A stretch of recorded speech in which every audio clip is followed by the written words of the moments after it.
Pejabat Amerika Serikat mengungkapkan Presiden Rusia Vladimir Putin merevisi strategi invasi ke Ukraina. Dalam hasil penyadapan Badan Intelijen AS terbaru, Putin akan fokus pada tanggal 9 Mei yang disebut Hari Kemenangan Rusia.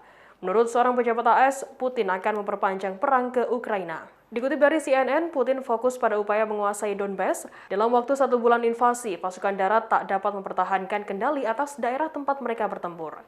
Pejabat Amerika Serikat menyebut Putin dapat menunjukkan kemenangan di Ukraina Timur secara cepat. Dari hasil penyadapan Badan Intelijen Amerika Serikat, Rusia fokus pada 9 Mei nanti. Hari tersebut merupakan hari libur utama dalam kalender Rusia. Perayaan 9 Mei ditandai dengan adanya parade besar pasukan dan persenjataan dalam memperingati penyerahan Nazi dalam Perang Dunia Kedua. Para pejabat Amerika Serikat mengatakan Putin ingin mendapatkan kemenangan di hari besar tersebut.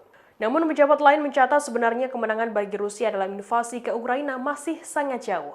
Para pejabat mengatakan Rusia kini juga tengah mempersiapkan konflik yang diperpanjang di Ukraina.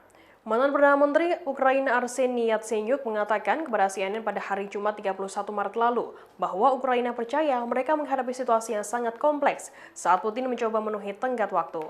Yatsenyuk mengatakan Putin gagal mengambil alih Ukraina karena tekad militer dan persatuan Ukraina yang kuat.